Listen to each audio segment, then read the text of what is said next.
as we start to work with this energy, those opportunities are going to show up. And so most people, they see the opportunity, they see the growth, and then they get scared and they run away. And so their life gets a lot harder because the Kundalini energy is like, hey, you woke me up. You want to have this multiple 7-figure business. You want to do this. You want to do this thing. Well, I'm showing you, here are the 20 things that you need to look at.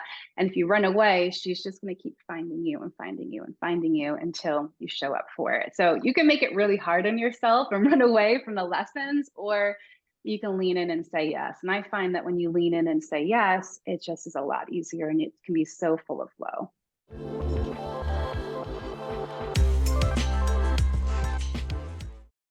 Hello, everybody listening to this podcast. Welcome.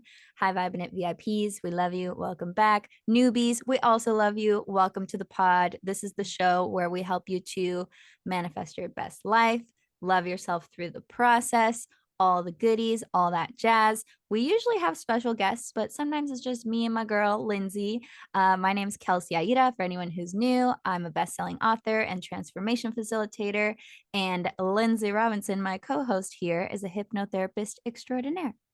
Anything you want to add to that to let the people know? The whole thing ready. Okay.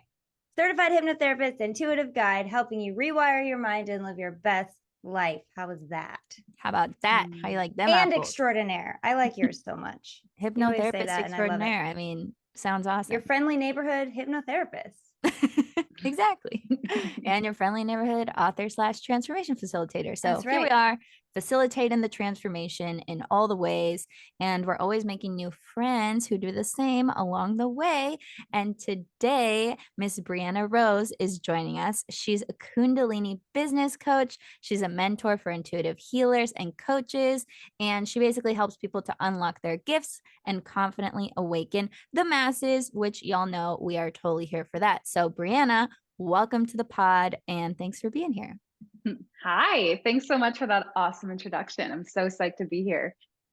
We're excited to have you. I already know it's going to be a great conversation. Yes. Per usual, we literally have too much fun on the podcast where we always go over. We're like, oh, we're going to only record for an hour today. And then it's like we 2 lie hours to later. ourselves every single week. We're like, no, we're going to do it this time. We're going to stick with it. Yeah. And then we just have such good conversations. We always do. And I was telling Kelsey before we hit record that we've been trying, Brianna doesn't know this, but we've been trying to get together for a long time energetically. And it finally worked out to where she was able to come on. And I want to dive in, if it's okay with the group, to kind of how you got into your work and where you started. How did you come to find out what the heck Kundalini was? Because I know there are some people who know so much about it. And then there are some people like myself who've heard it. I've heard the word so many times and I'm pretty versed in knowing what the idea of it is. But like, can you take us through like your introduction to this and what it kind of means to you without going into too many juicy things? Because I know we're going to dive into so many today. Yes. Oh, I would love to answer that. Okay. Quick and easy answer. Basically, I went through a spiritual awakening in 2012, as I think so many people are going through an awakening. At the time, I was a director in PR and marketing. So I was very much in this like hustle driven culture, living in New York, just totally different version of myself than I am today. Had this crazy spiritual awakening. It was just a wild experience. And at the time, I discovered Gabby Bernstein, and she felt so like normal and connected because she was also from New York. She was also in PR, but yet she was this like spiritual teacher. And at the time, she had just released May Cause Miracles. So I was reading through it. And in that book, I'm like scrolling through, I'm getting so activated. And this word Kundalini just kind of like jumps off the page. And I was like, what does this thing even mean? I don't even know what this word means. What's going on here? So I started to just look into it a little bit more. Just so happened that where I was living on Long Island, the only Kundalini yoga studio was literally next door to where I worked. So I was like, okay, this is kind of synchronicity. I'm going to go do this. And so I took the class. And what's really funny is for those of you that have never taken a Kundalini yoga class before, it's very different than your typical yoga class. So I walked in there as a regular New Yorker dressed in all black. Walked in, everyone was a sea of white with turbans on and these like white mats. And I was like, oh my God, what did I just walk into? Is this a cult? What's happening? But I was like, all right, I made it here. Gabby says this is okay. I'm going to try it out. And I took that class. And in those 90 minutes, like I felt such deep transformation. I felt like I could like see again because I was in such like a dark place. Walked out and I was like, whatever happened in there, I need to know what it was because it changed my life. And that kind of kickstarted everything. I started to learn more about Kundalini. And I know we'll probably talk more about this. I don't want to share so much right now, but essentially I ended up creating my own version of Kundalini Yoga, now known as Light Leader Kundalini. That's more feminine based and less about a guru being on the pedestal. It's more about you connecting to your own guru because I decided that I didn't like the version of Kundalini yoga that was here in the West. It just didn't align for me because it was very restrictive and dogmatic. And so that's kind of where I got my start with Kundalini yoga. Can I tell a funny story and get your take on it? Yeah. Okay, so you're the Kundalini lady. So I also didn't really know what it meant, except that it was a form of yoga that I had never practiced. And when I moved to Columbus, Ohio, I was like in my, 20s, having like a sexual revolution, like getting my freak on, whatever. And I literally had a spontaneous Kundalini awakening, like from having sex with somebody. And I remember this is like totally TMI, but leave it to me. Mom, don't listen, close your ears. And I was laying there afterwards and I felt this like a electricity like up and down my spine, like zzz, like I could literally feel it going up and down. I was like, whoa, this feels so cool. I have no idea what's going on. This is crazy. I never felt anything like this before. And I was just reflecting on it. And like the next day, I was just asking, like, what the heck was that? Like in my mind, that was so weird. That was so crazy. And you're sure it wasn't just like this is not your first orgasm? Like you've had no. Just I had nothing like say, that. It cannot be confused with the orgasm. It's very I had to be that sensation. person. Okay. Yeah. And then I asked what the heck happened to me last night. And in my audio in my brain, it was like, you had a Kundalini awakening. I was like, what the fuck's a Kundalini awakening? So I'm like going on Google, looking up what it was. I'm texting my shaman friend. I'm like, hey, tune in psychically for me. Did I have a Kundalini awakening yesterday? And he's like, oh yeah, for sure. And I was like, oh, okay. So now it's been confirmed by the Google, the psychic, my own intuition. And apparently that's what happened. And I was like, I don't know. Like I wasn't trying. I don't know how, but it did. And that was literally like when my mediumship abilities opened up, my psychic abilities opened up, everything was just like Pandora's box. And it was literally just from like having really nice sex that one time. So what do you think happened there? Do you think it was like the right person or like the right time or all of it? Yeah, I mean, I think this is from my experience. Your body and your soul is so much wiser than like our 3D mind could ever try to like intellectualize this. But I think our Kundalini energy awakens whenever it's supposed to. And that could be a combination of different things. It could have been the right person. You could have felt really safe in that moment. It could have just been like, it was the day that your gifts were supposed to awaken and your Kundalini energy was like, here we go, let's open, let's activate. Some people do have those spontaneous awakenings, just like you did. Other people, we move the body a little bit more. That's where the yoga starts to come in. But Kundalini itself is an energy. A lot of people think of it, it's like this is this yoga and meditation experience, but Kundalini itself is an energy that we all have and lays dormant within the body. We all carry it around with us, and it represents this like pure divine feminine energy. And if you don't relate to those words, just think of it as birthing energy.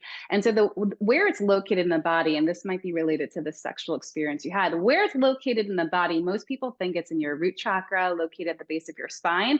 It's close to that area. It's actually located at the Dantian point, if you're familiar with acupuncture, which means it's located between your navel center and your root chakra. So if you connect your navel center and your root chakra, it's kind of this diagonal line. And in the center is where the Kundalini energy nerve lives. And most people think of this energy as a snake because the energy is coiled 3.5 times. And it's just this light frequency energy. So if we think about where that is in the body and you having intercourse, you could have been moving around and kind of touching upon that energy, which would have just boom, opens it up to awaken. A lot of times we use the yogic postures or breath work to kind of target that area of the body to have it open up. But if you were having a good time with a partner, it definitely could have Crazy been sex. activated as well. Yes. I have a question. I'm Yeah. sorry. And if you're not, Kels, does that No, answer your I'm question? done. I just wanted to get her take on that. I do want to know, because from what I have heard from people who feel like they're having a Kundalini awakening, or they're going through it, or they had gone through it, or they're thinking that they might be in the future, like all the energy around this that I have heard seems to be like, it's amazing, it's transformative, it will change your life, and it's the hardest thing you'll ever do, and it's painful and it's excruciating. So like, what would you say to those people who are, I mean, maybe a little afraid to have one because of all the energy that's surrounding it? And, should they even try to have one, or should they let it happen when it happens? Do you know what I'm trying to say? Do I know what I'm trying to say? Well, you know what? I think it's all like, what kind of experience do we want to have, right? Like, I fully believe that we can choose our own experience. We can have any sort of spiritual awakening and be like, it's the end of me. We have all those people. It's like, oh my God, my whole life is ruined. You can choose to tune into that frequency and make it really horrible for yourself. Or you can say, wow, how amazing. I'm going through this next level of expansion, of growth, of soul evolution. I surrender, right? Like, you can completely surrender to the process. I don't believe that our energy, our Kundalini energy, our soul, the universe wants us to have a negative experience when we're going through growth. I think just as humans, we've just been programmed to think that shit needs to hit the fan in order for us to have an expansion, right? And so I think Kundalini tends to get a bad rap because there's a lot of misinformation out there. There's also a lot of disembodied teachers. There's just a lot of stuff out there because that's a good word, Kels. We refer to these types of people a lot. Disembodied teachers is how I'm going to now refer to them. I like that. And so I think with that, there's a lot of fear around it because the energy is so powerful. And so if we think about just like power in general, especially women fueled power, it's always been suppressed. It's always been told to like not be in your power. It's too scary. It's too this, it's too that. When in reality, it's like the greatest expansion that you will ever have in your life. But this energy is a light frequency. And so as the energy is running up through the spine, just as you felt, as it's rising up through the spine, what's happening on like a level of science, it's rising up through your central spinal column, and then it descends down through your vagus nerve. So it's actually this like full body activation. Through the lens of energy, it's running up through your chakra system. And it's said that since this is a feminine energy, her name is Shakti, her intention is to like totally light you up. But her main goal is actually to rise up through your crown, because Shiva, the divine masculine, sits at the top of your crown. And it's supposed to be this like super harmonious experience. But as she's on her way to meet her divine counterpart, whenever we turn the light on, we illuminate the darkness. So as the light is being turned on in your body, in your soul, the darkness is being illuminated. So all these different beliefs and stories and patterns that cannot survive in a higher vibration, the next evolution of your soul, are going to be put forth in front of you and say, here, heal this, work on this. Here's this thing, here's that thing. If you want that thing that's over there, here's the 10 things that you need to look at. And since I do work with entrepreneurs, the way I see this typically is people want like the 6-figure, multiple 6-figure, 7-figure business, but there's lessons and learning and growth that you've got to go through to get there. And so as we start to work with this energy, those opportunities are going to show up. And so most people, they see the opportunity, they see the growth, and then they get scared and they run away. And so their life gets a lot harder because the Kundalini energy is like, hey, you woke me up. You want to have this multiple 7-figure business. You want to do this, you want to do this thing. Well, I'm showing you, here are the 20 things that you need to look at.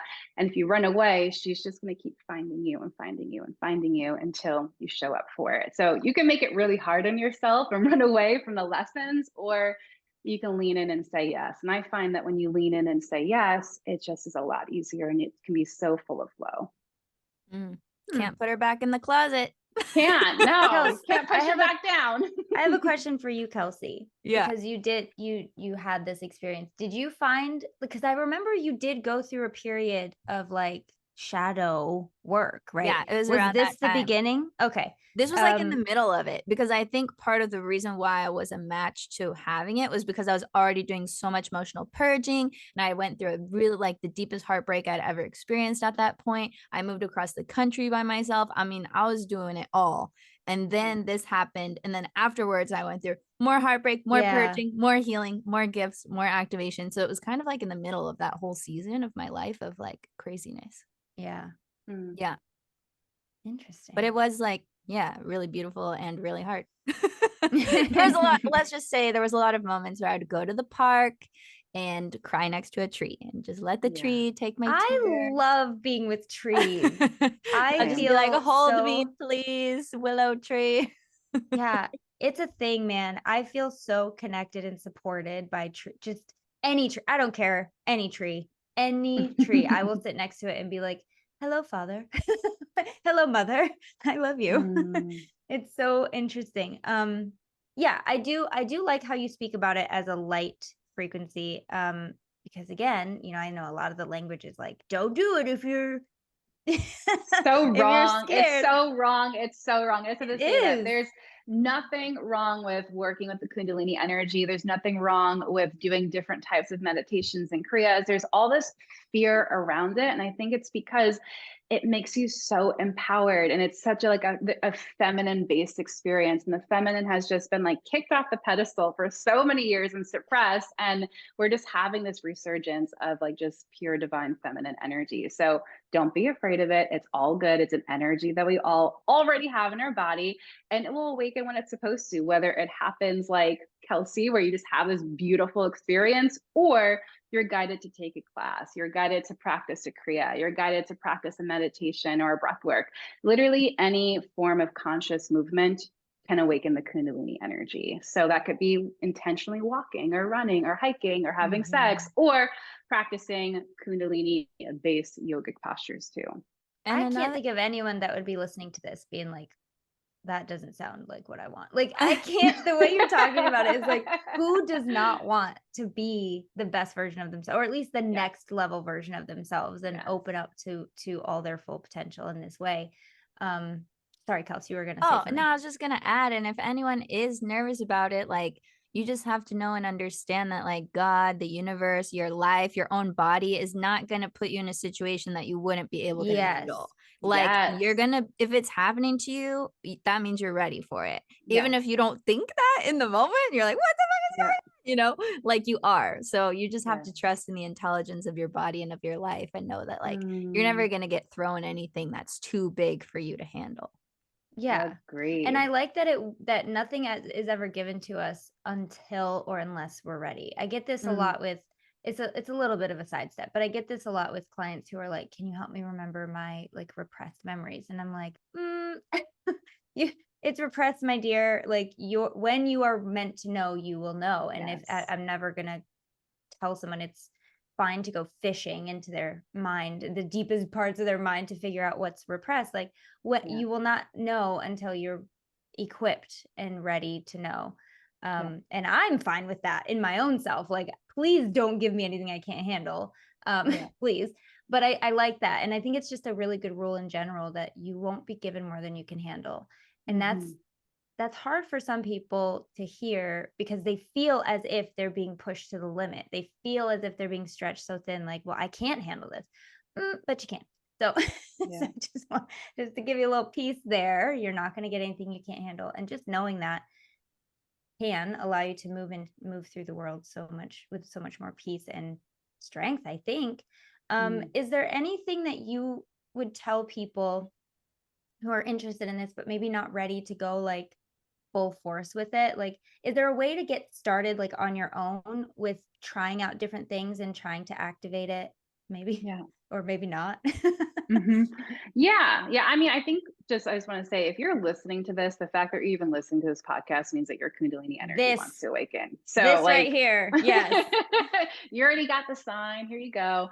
It wants to awaken. It wants to speak to you. And so of course you can definitely do some Googling and all that. I don't recommend that because I just don't align with a lot of the teachings that are out there and the way that it's taught. I think that we could have a way more feminine based experience with this energy. And so if you just want to try it out, you can, of course, follow me and I have free resources. But like if you're just listening to this podcast and you want to try it out, close your eyes down, connect to that point in the body where the Kundalini energy lives at that Dantian point. So just close your eyes and visualize that line connecting your navel center to your root chakra. And just start to feel the pulsation of the energy. She's coiled there 3.5 times. And each time that you breathe in and out, just feel the energy kind of pulsate and expand. You can just stop there if that feels too much for you. The next step can be start to pull that energy up and kind of like stroke her to guide up through your central spinal column and start to feel it twist and circle and spiral up through your spine. Start to feel that energy rising up through your spine, descending out through your vagus nerve, and just start to feel how that energy is in your body and what it feels like to just work with your own Kundalini energy. I think that's like step one for anyone. Before you even like dive into like a Kundalini Kriya or a Kundalini meditation, know what your own Kundalini energy feels like. Start to make a relationship to her. So that way those Kriyas and those meditations and the breath work can be so much more powerful because you're having an embodied experience with it. I don't care what it is. Get to know how it feels for you physically, emotionally, mentally. Because I in your story, when you were telling how you got into this, I did take a mental note of how you said like a lot of it just wasn't, I liked it, but it wasn't, the way it was being done wasn't really working for me. And for you to be able to say, to recognize that like, well, I do like this and I can take the meaning and the value from this, but I'm going to make it in a way that maybe will speak to other people the way that it would speak to me. Let's just all have the freedom to do that, please. Like with everything, like you don't have to like it just because somebody else does it a certain way and it works for them. I know Kelsey and I beat this drum so much, but it's like, it may not work for you in the same way. Be free and okay and comfortable in yourself, knowing that there is something that will work for you. And maybe you have to create it.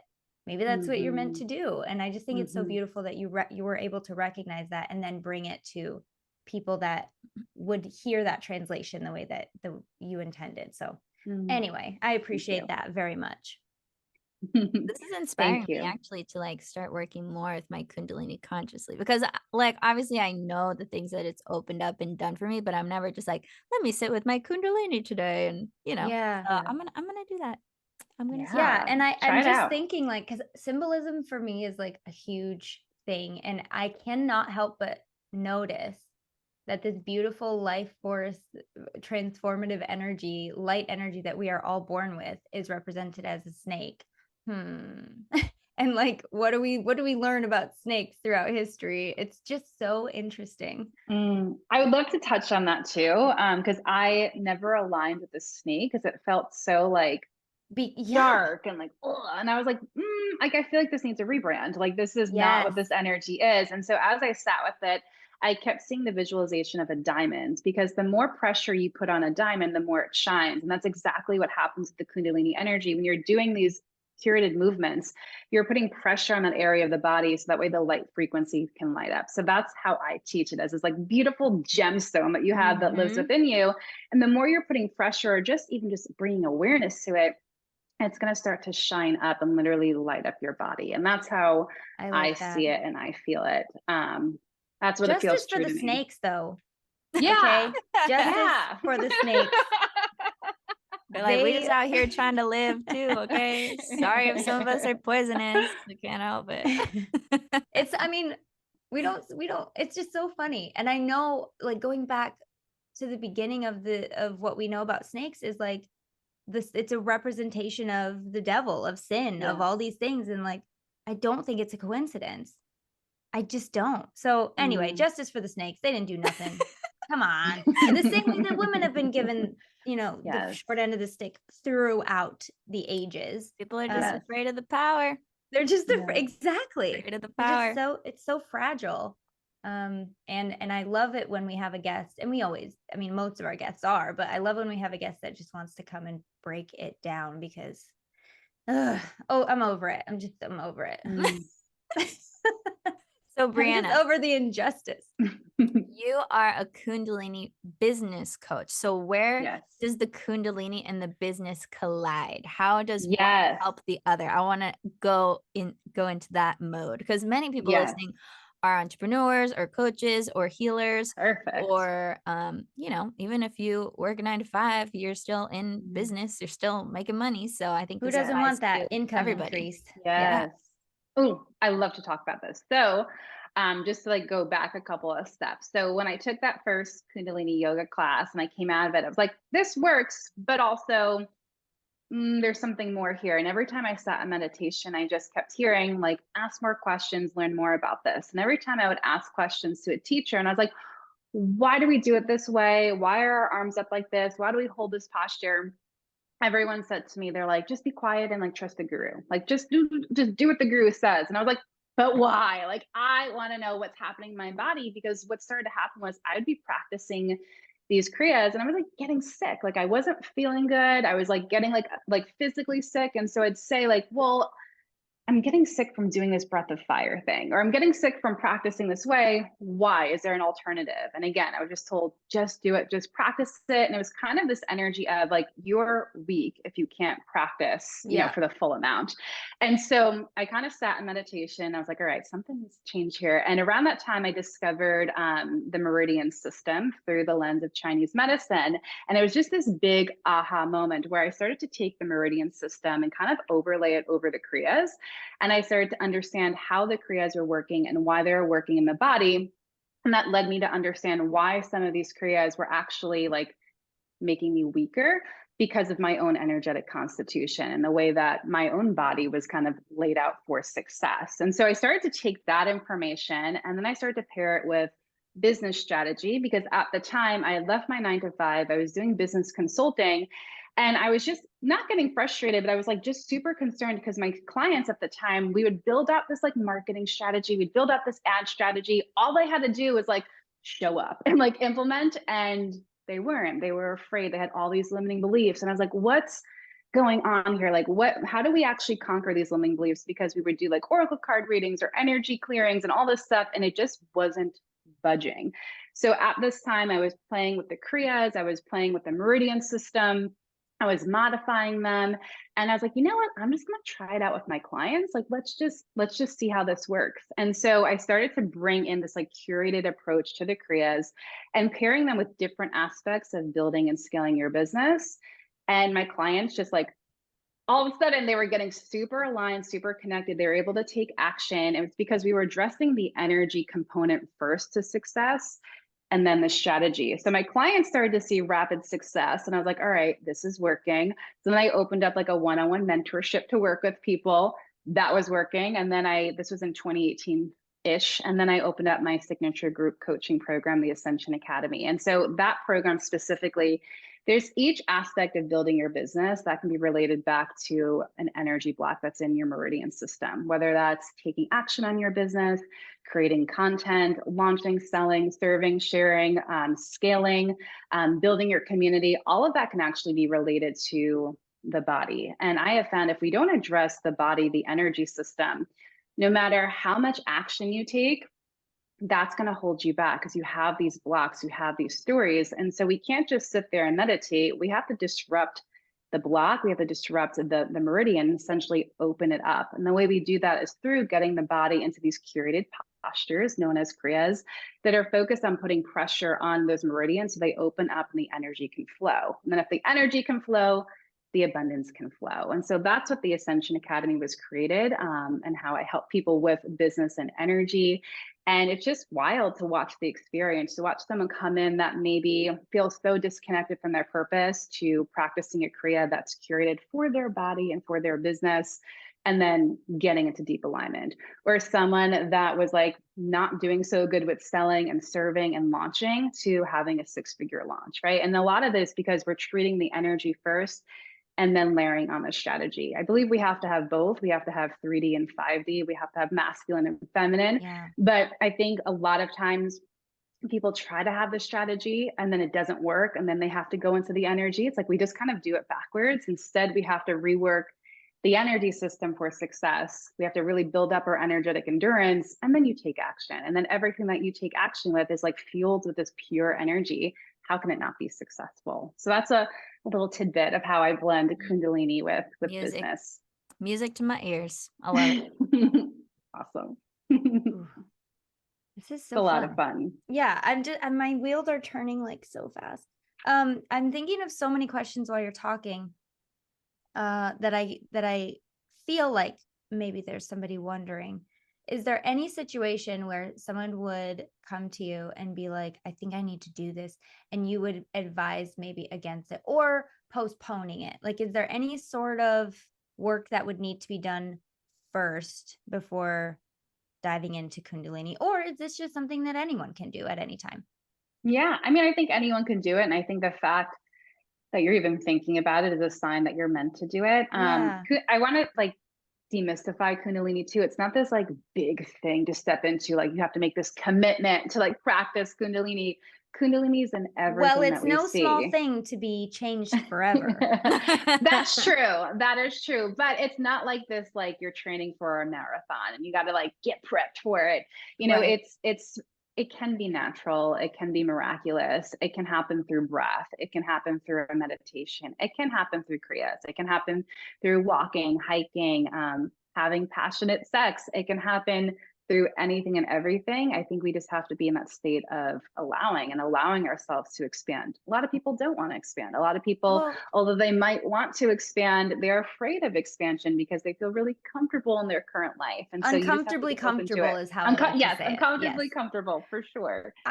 What really helps me, and I'm glad that you mentioned this, is when I sense that there might be some resistance with a client to when they realize actually how transformative this actually is, and they're like, wait. What does help me in explaining this, and what's helped me in the past too, is the reminder that, let's be real, you are not the same person as you were yesterday. You are not the same person since the beginning of this conversation, because everything is an energetic exchange and you are always evolving.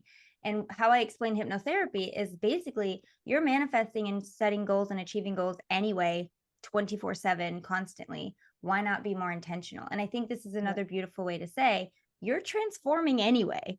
Yeah. Why not be more intentional with how you transform and take charge and actually have a little bit more skin in the game and more say in who you are actually becoming? And I think that that's maybe a reminder for people that are a little bit apprehensive of this huge giant change. Like, sure, but you're going to be different tomorrow anyway. So we are always changing in small ways. And if we can start to have more choice and more power in how we're changing, I think that's always a beautiful thing. Hey there, we hope you're enjoying this episode so far, but if you want to listen to the whole thing, we're going to invite you over to our podcast. Either search for High Vibin' It on iTunes, Spotify, wherever you guys listen to podcasts, or even better, if you want to watch the extended video version of this episode that's even longer than the actual podcast itself, head over to our Patreon at patreon.com/highvibe. Lindsay, tell them what's awesome about the Patreon. Patreon is where we have all of our extended episodes. As Kelsey said, we have it on video, so you can actually see the things that we're talking about. Sometimes we have visual aids, and it's nice to know what we're talking about. We also have hangouts that we do sometimes that are exclusive to Patreon people.